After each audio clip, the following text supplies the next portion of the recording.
Welcome. You're listening to The Best of Investing. I'm your host, Edward Brown. My co-host, Mark Hanf and Nam Phan are off today, but I have a special guest I'm going to introduce in about 10 seconds here. Our phone number is 888-912-1190. Use that number to answer the trivia questions for a 5-pack tanning certificate given away during the show. That certificate's not sponsored by the radio station, but by Tan Bella Tanning Salon with 2 locations in San Francisco and 1 in Marin County. Which, by the way, the certificate's worth over $100, so it's a nice little gift we're giving away. Today's trivia theme is the 1980s. We'll see how much you know about the 1980s. Now, today's special guest is Chris Prefontaine, a smart real estate coach. Chris, welcome to The Best of Investing. Thanks, Edward. Good to be here, buddy. Okay. Now, I can tell that a little bit of an East Coast accent. What part of the East Coast are you from?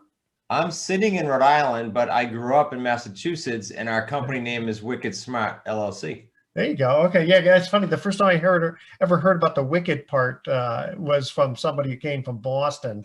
And yep. Right. Where did they come from?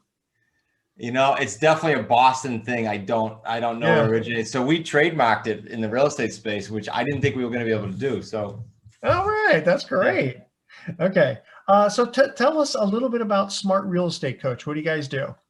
We are coaching and mentoring, Edward, out in all over North America, primarily U.S. And when I say coaching and mentoring, there's just a load of programs in the real estate world, as you know, in education, yep. But that stops there versus us doing deals in the trenches. We literally do the deals with the students so they interactively learn the whole time. And I don't know of a better way to learn because so many people are frustrated with buying a course and then life happens and they don't realize how difficult it is. So that's what we do. And we also do it ourselves locally. So we are in the trenches understanding the nuances as well.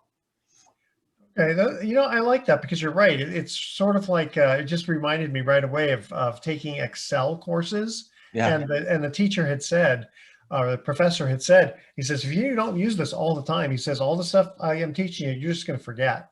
And, it's that. And then it's I've been there. You've probably been there. You go to a seminar. It all sounds great. Yeah. And then you go to do the deal and you go, whoa, all these curveballs come at you. So we try to teach that up front. That's pretty cool. I like the fact that you do it with the students. So we have a few topics here that I know that you wanted to cover. Well, let's try this. We have these sample questions that you gave us. What does it mean to buy and sell real estate on terms? Yeah, the general public would typically know it as creative real estate, right? Creative financing real estate. And we actually have a course that allows you to get certified in that, which is the only one and accredited. But it means not using banks, not using your own money, not signing personally, and not having to come up with gobs of cash. I went through the '08 crash, Edward, as you probably know from my story. And so I literally had no choice. My credit was trash. I had no money. So I said, okay, how can I survive? And that was to buy real estate creatively without relying on that. And so we stuck with it, even though things are great now.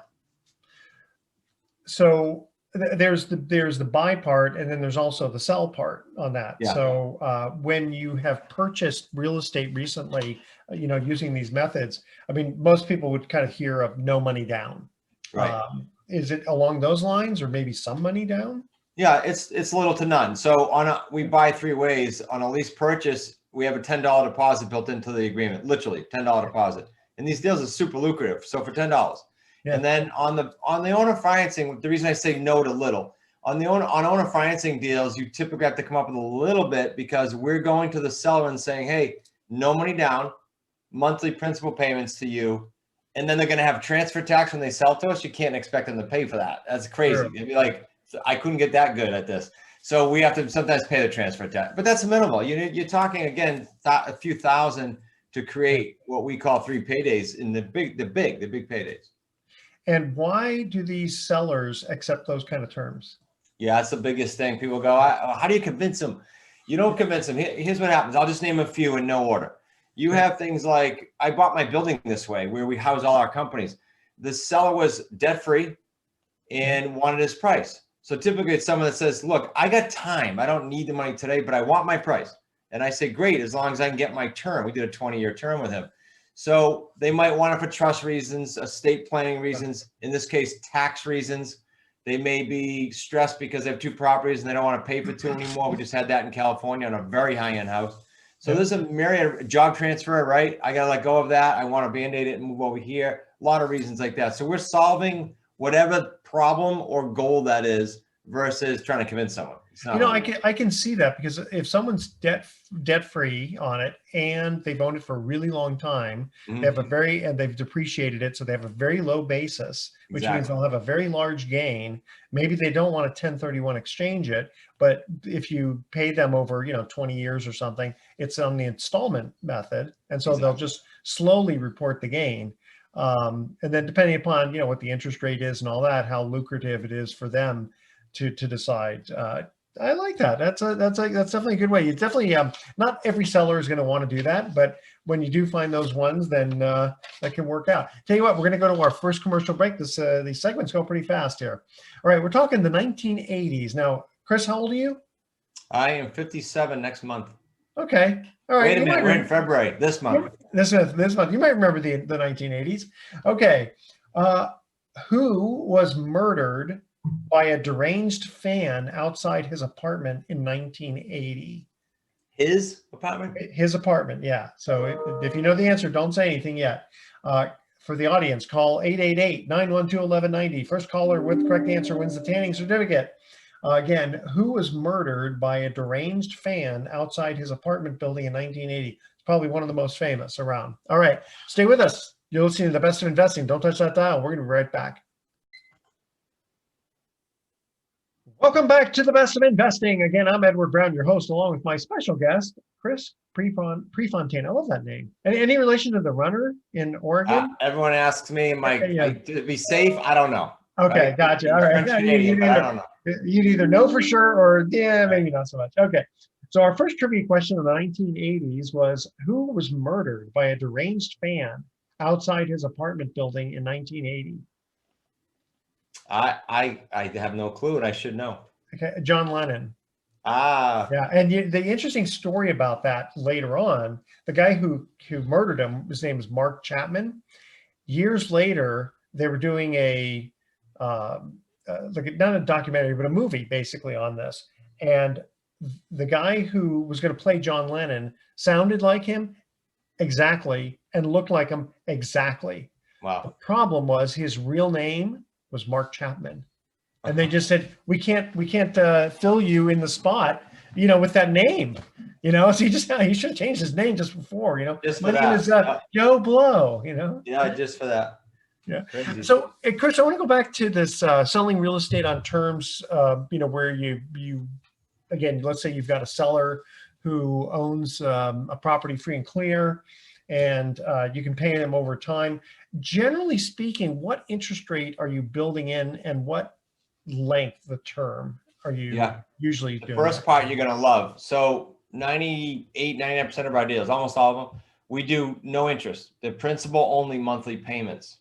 Now, this gentleman, we do a lot of residential. We teach, but we can do anything, any asset, cars, but it doesn't matter. Sure. This guy said to me, oh, no. He was the largest landowner in the area. He wasn't a newbie. He said, I want whatever he demanded. I think it was 5.5 or 5.3. He knew his numbers.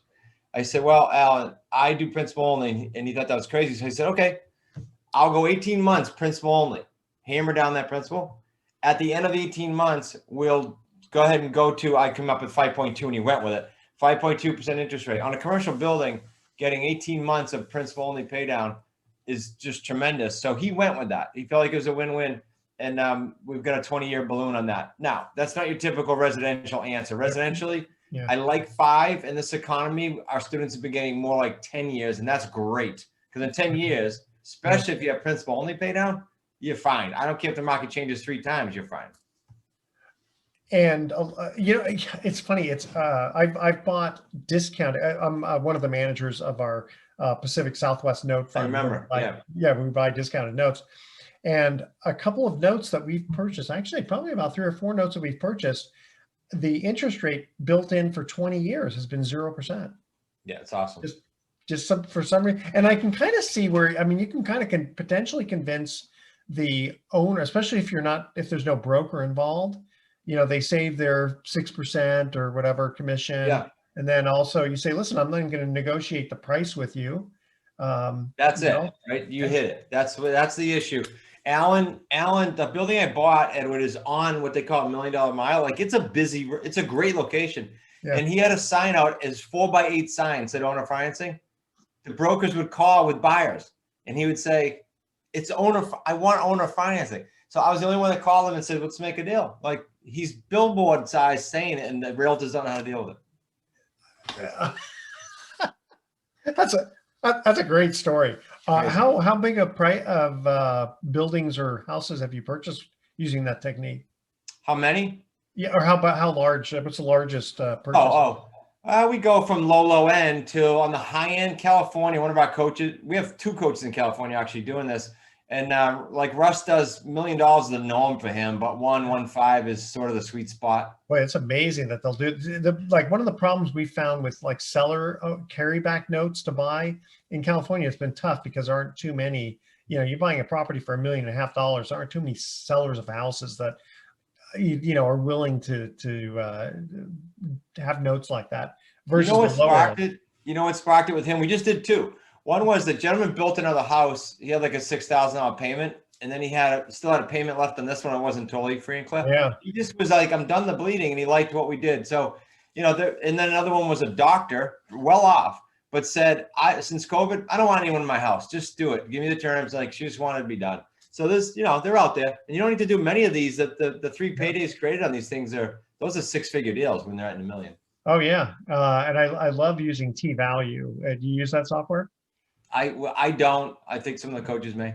Yeah, because it's all based on time value money. Yeah. Yeah, no, I love that. Okay, and so you're selling basically a program that you walk alongside your students. Is that basically what we're looking at? Yeah, people can buy our base course. It's online. It's a very robust course. You can take it and go do deals. The ones that say, there's a lot of nuances. I want you guys kind of on my shoulder and they want to go faster. Mm-hmm. Then we have what's called an associate program. And the associate program, depending on what level, has a term to it. And during that term, they do revenue sharing with us. But again, we're in the deal with them, which we're in the trenches, checking everything, calling the seller and buyer if needed, like whatever it takes to get the deal done. Interesting. And then do you put some of your own money in it too, if needed? Okay, the standard answer is typically we don't use money, but there's deals that come our way and they go, hey, I know you said that, but this is like a really good deal. And we'll use a related company we have, Wicked Smart Finance, that'll fund it for them. Gotcha. Okay. And then generally, what are you doing with the properties? Are you just flipping them or getting a renter in? By and large, and this is unbelievable since COVID, who knew it was coming, but by and large, we go the rent to own route. Okay. But we're very strict. I know a lot of the people that teach us, frankly, they're backwards on this metric I'll give you. We have about a 2 to 5% default rate. So it's very high success rate because we vet the daylights out of them. It's like an underwriting process. Yeah. So we do that. And then on a more advanced strategy, we will take a buyer who's performed well in a rent to own scenario if we own the property, and we'll owner finance them and then become the bank. Gotcha. Okay, we're going to cut to break. Before we do, we're going to do this a couple of times. How do people get a hold of you? Then go to smartrealestatecoach.com. I've got for your tribe that free book, like physical book. No, like, put your shipping in and we're going to do it for free. It's just that Wicked Smart Books. There you go. wickedsmartbooks.com/Edward. They'll get free books. No strings attached. I love that. Okay. Second trivia question, talking the 1980s. What mountain erupted in 1980, killing only 62 people? Some reports the death as high as 57, but whatever that is. Okay. And spreading thick ash over an area of 250 square miles. And I got to tell you that actually on my car, which was, I don't know, 1,500 miles away, there was thick ash on it. So I remember this in 1980. What mountain erupted? What mountain erupted in 1980? And I'll tell you, it was in the obviously the Western Hemisphere, because that's where I'm located. Call 888-912-1190. First caller with the correct answer wins that tanning certificate. Stay with us. You're listening to The Best of Investing. Don't touch that dial. Welcome back to The Best of Investing one more time. I'm Edward Brown, your host, along with my special guest, Chris Prefontaine of Smart Real Estate Coach. Second trivia question: what mountain erupted in 1980 that spread thick ash over an area of 250 square miles? I don't know how many of your guests go 0-2, but I don't know that answer. that was Mount St. Helens. Yeah. Yeah, As soon as you said what mountain, I said, I'm out of this one. yeah, yeah. I mean, technically, I guess it's really a volcano, which is interesting because I still remember it was in May of 1980, and I still remember vividly walking out, not even knowing anything about this, and walking outside. I thought somebody had played a trick on me, pranked me, because I looked, I go, what is all this? And then I looked, and every single car in the neighborhood had it. Yeah, I'm just north of San Francisco, and this was, I think they're in Washington State. Wow. I mean, yeah, and I mean, it's amazing how many kilotons of power that mountain had. So yeah, which is kind of interesting because apparently the scientists afterward, like 6 weeks later, according to their calculations, said no, this didn't erupt in weeks ago. This erupted 300,000 years ago. And this is actually kind of, this is not business, but it's kind of interesting. So I watched a documentary on this. I thought it was really interesting. Spirit Lake is fairly close to Mount St. Helens. When this mountain erupted, it was really devastating. I mean, we're talking like atomic bomb type, right? So it destroyed a forest, and all those trees got swept into Spirit Lake. Wow. And over a period of about 6 weeks, when the wind was going back and forth, what happens when you have logs that have bark on it that keep bouncing next to each other and they're hitting water? All the bark falls off, right? So you've got these kind of slippery type logs, but the bark fell to the bottom of the lake. And within a period of only like a couple of months, they sprouted up. And it basically, they said this is exactly like Yellowstone National Park. Wow. Isn't that amazing? If you do some research on it. I never heard it. So there's a trivia, a fun Edward fact. A fun Edward fact, yeah. Very, very interesting. Okay. All right.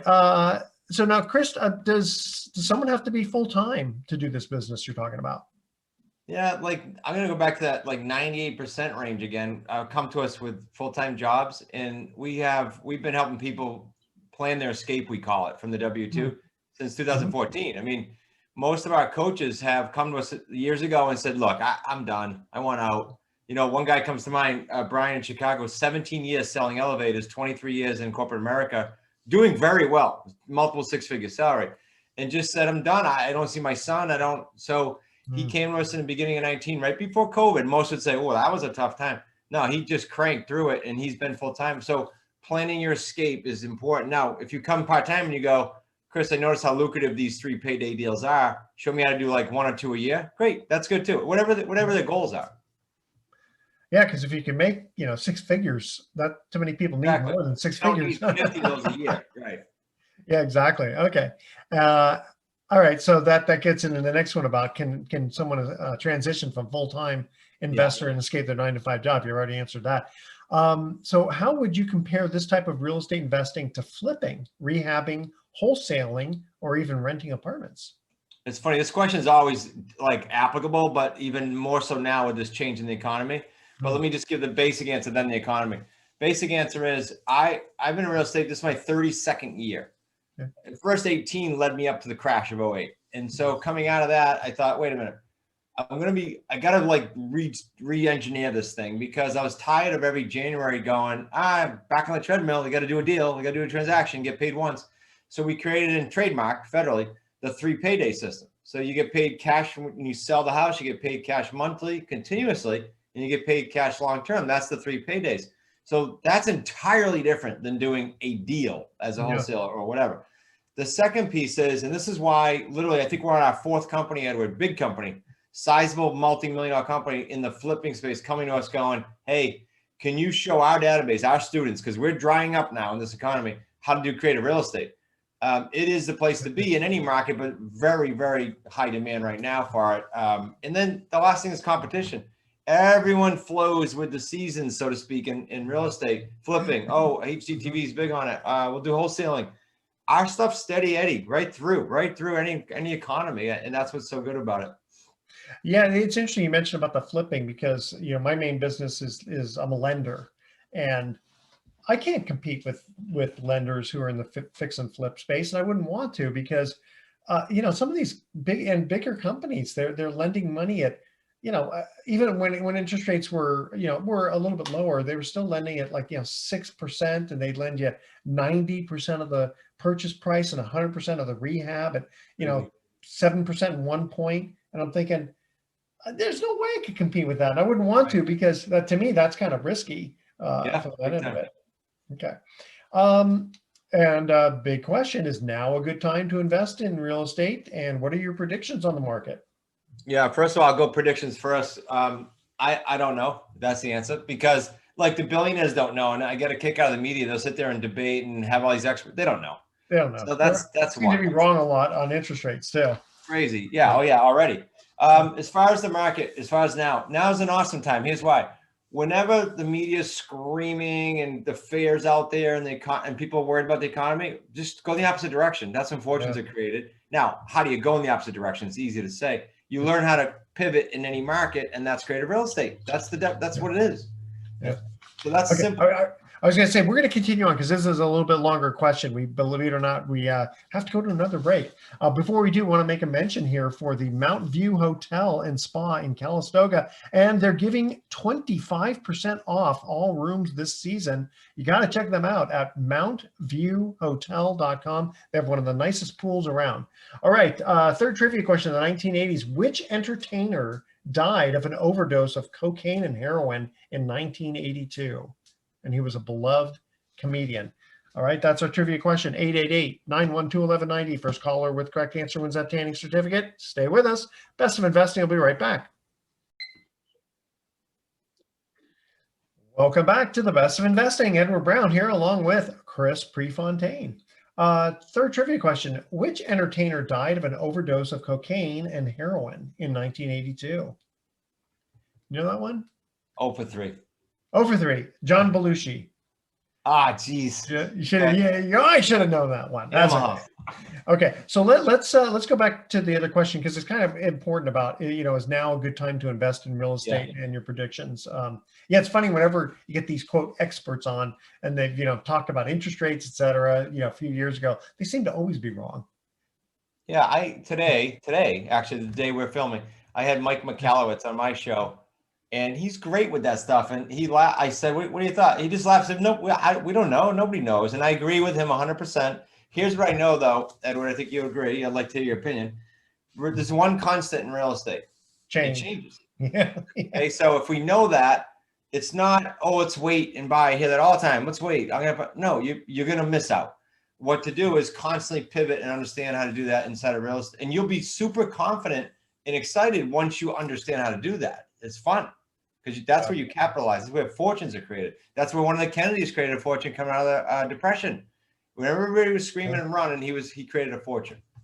Interesting. Yeah, no, it's a very, very good point. Very good point. Now you did go over the 3 paydays, but let's go through that again. So there's the income that you get if upon the sale, right? Or why don't you go through it again? Yeah, I'll go back. I'll go the other way. So when I procure a house, I'm going to put a tenant buyer in it. Yeah. And the tenant buyer goes in it. Remember, they are a buyer who can't get a loan yet. So all they need is what? Time. But they behave like a buyer. They treat the property like a buyer. They come in with a down payment, non-refundable. That goes in my operation. Okay. Do whatever I want with it. Non-refundable. Second payday, continuous money by way of I'm paying the seller or the bank something. Once I procure my buyer, and they're paying me, the buyer, something larger. That delta is mine to keep. That ranges 300 to 1,000 per property per month. We carry 50, 60 properties at a time, not counting the students. That adds up. Yeah. And the third payday is really cool because that's when you cash out, which was what you alluded to first. So I'm going to cash out the property. So I get the a tick in the price that I sold the property at, but I get all of that principal pay down because of how we bought it that you and I talked about earlier. That principal pay down goes faster or slower depending on how you structure the deal, but that's pretty hefty. Those 3 paydays together, Edward, average around the country low of 45,000 to a high of 250,000 with all our students and our personal deals too. That's great. And now one of the risks is that your buyer defaults. Yep. So in that case, you kept his non-refundable deposit, and you've collected. Technically it's not rent; it's a mortgage. But then I guess you have to foreclose them out, or actually they haven't bought it yet. It's still No, right, exactly. You got to evict. Yeah. you got to evict them. Okay. Yep. So I'll give yeah, you. potentially, I mean, I'm not saying it's impossible, but potentially, you got an issue of eviction where they're not paying you for X period of time. You still have to pay your seller. And yeah, depending on how long it takes and whether or not you were able to ever collect from them. Yeah, we teach the students. I'll give you a horror story. I love telling the good and the bad because most people don't. Please. So in California, Mike, he's a coach now, but at the time it was like his second deal. He got a homeowner agreement. It's like in the 400 range, 500 range. He put a tenant buyer in there with about a 20, I think it was 25 or 28 grand deposit. Okay. Mike's conservative. He did the right thing. He took some of that, I think like half, and he put it in a reserve in his savings account. Okay. So what happened was 6 months in, the wife passes away, and the husband in the meantime was doing illegal marijuana on the property without a license in California. So they left voluntarily. He didn't have to evict him, but he had to go in there and get rid of all that crap, all the equipment, and do a dumpster. But he had about 12 grand set in the bank. He refilled that property with another rent to own in like 2.5 months. He made 2 payments. That's smart. That's playing conservative and running your business like a business. We teach people to put all your payday twos in one account where it comes and goes, and leave it. And after a couple of years, you don't worry about an empty house for 2 months or so. Interesting. Okay. I mean, that's not that much that's not that much of a horror story, really. Well, they died in and got illegal in 6 months. Usually, at least. I guess you know what? I've been through so much. I know, me too. I mean, I look at that and I go, that's nothing. We could do a whole show on horror stories. Yeah, exactly. And well, then now tell us one of your excellent stories. Yeah, we did a deal here in this area. Massachusetts, so Cape Cod area. We did a house overlooking the water. It's nice. On a bluff. Okay. It's $1 million house, $945. We bought it owner financing. We did break the mold there. We put $8,000 down, but it was $1 million house, and we structured Edward $2,500 a month principal only payments with the woman. Now, few punchlines there. She's a realtor in Boston. Couldn't sell it on her own conventionally. The caveat was what I found out, because it's so screwy why she would do this. She sold to us like this. Come to find out, the reason she did it is her mom. So talk about accomplishing someone's goal with them or solving a problem. Her mom was ill, and she wanted to stay in the house for a little while longer. And no conventional buyer was good with that. They're like, what do you mean? I just want to buy the house and move in. Yeah. So we said, okay, here's the deal. Every month you stay in there with your mom, and she maintained it, paid the landscape, and paid the taxes while she was in it, and we owned it. Yeah. So every month you stay there with your mom, you live for free except for those expenses, but we get a credit of $2,500 in principal as if we paid down your note. Yeah. Stayed for about a year, and then we put our conventional buyer in it, and this house has since cashed out. But that was a $250,000 3 payday deal for us. Very nice. I like that. Yeah. That's how it's supposed to go. What was it again? That's how it's supposed to go. That's how it's supposed to go. Yeah, I know. It's like we've purchased some discounted notes where, I mean, awesome. It's like, that let's say the house is worth 100,000, the legal balance is 80,000, but the unpaid principal balance is 40,000 because the person's been there for a long time and racked up all of these legal fees and all this. And then we bought the note for 30,000. And so, we've got a house that's worth 100 grand. We're only into it for 30. And that's shabby. Yeah. I mean, I gotta like that. Give out your information one more time, please. Sure. So you get our free books. And again, you're not going to put in shipping like those other free offers. They're not really free. Just go to wickedsmartbooks.com/Edward. You'll also get a free ticket to our events. And that's pretty cool. We can meet in person. Or if you want to contact me, just go to smartrealestatecoach.com. You'll learn more. Wow. Okay. So right now, how much do you your company, how many millions of dollars of real estate do you control? We control somewhere between 75 and 100 typically, if I had everybody in the room, our family business and their business combined. But the cool thing is, one of our events, we did this pre-COVID. We said, stand up. Everybody has a deal. Stand up. And it's like 60% of the room. That's pretty strong for a real estate room. Yeah. And then the deposits totally put out there were less than $2,500 total. Total.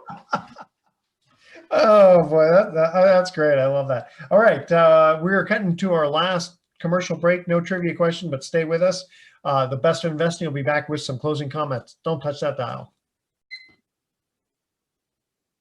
Welcome back to the best of investing. I'm Edward Brown, along with my special guest, Chris Prefontaine. Thank you very much for joining us. Excellent information. Love the ideas of creativity, financial creativity, financing that you have. So I want to shift over a little bit to Pacific Private Money. We have 4 different funds. One of our funds we're primarily concentrating on is our Freedom Fund. And the best part about that is that it's liquid. So you only have to tie up your money for 30 days, and you just let us know when you want your money back and give us at least 30 days to get it back to you. Sometimes we can get it back to you in a week.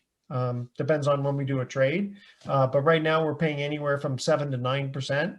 Unless you come in with like, $5 million, we can afford to pay you 10% on that. And I don't know any other investments out there that are backed by real estate that is that conservative, that can pay that kind of high rate of return. Also, we're back to looking at raising money for our Southwest Fund. That's the one that I'm one of the managers of. That one also doesn't have a lockup period. That one just pays a flat 8% interest rate. The best part about that one is because we're buying discounted notes, the loan to value, or in this case, the investment to value, is fairly low. So typical situation is you just make the numbers easy. $100,000 house. The loan is $44,000 and we're into it for $30,000. So, there's a lot of protection on that. And most the way I kind of look at it is most people are going to pay because everybody needs a place to live. And when a lot of these mortgage payments are $500-600 a month, they can't rent an apartment for that. And here they own the property and they have a lot of, a fair amount of equity in it. No, not that many people want to walk away. Things happen, but if they do, they can always sell the house and pay us off. So it's been a very good performing fund. It's a small fund now. We only have about 4 million in it. That's small. I mean, our other funds are like 60-70 million. But yeah, most of it is we sort of put the brakes on raising money because we need to find deals. Well, now we're starting to find the deals again, and so we're opening up the spigot for people to, add to the, to put in, and we pay monthly, and you can either take the monthly check or you can let it reinvest.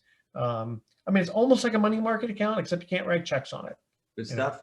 Yeah, and so we have clients who, some clients redeem. Like one lady just put in a redemption request. We told her it was going to take 30 days. But I think about a week later, we gave her half her money, and we're going to give her the other half pretty soon here. So, pretty nice way to go. Especially with the stock market being the way it is. That's really kind of tumultuous. It's called gamble. Yeah, it's legalized gambling is what it is. And boy, I tell you, with the way things get kind of manipulated, be it FTX or one of these other companies, these funds, whatever, that are out there that, I don't know. It's just, to me, I don't have the stomach for it. No, me either. But to me, I want to see my principal stay the same or go up. I don't like downside, and that's the best part about real estate, especially if you're into it for a small amount. Compared to the value of the property, you're pretty darn conservative. So for more information on that, go to pacificprivatemoney.com. Again, Chris Prefontaine, one more time, give out your information before we go to our thoughts for the day. Sure. SmartRealEstateCoach.com, or for your free books, totally free hard copies, go to wickedsmartbooks.com/Edward as a gift to the tribe here. Thank you very much. Okay, here's our thoughts for the day. So I took my car to Dr. Frankenstein's tire shop because I had something wrong with my wheels. And when I checked back later to see how things were going, they screamed, "It's aligned!" Thought you'd like that. And Grandma's been staring through the window ever since it started to snow. If it gets any worse, I'm going to have to let her in. All right, tune in next week to The Best of Investing. We're going to be giving away more free prizes for answering trivia questions and, of course, having more dad jokes. Thanks for listening. On behalf of our team, I'm Edward Brown, wishing you the best of investing. So long.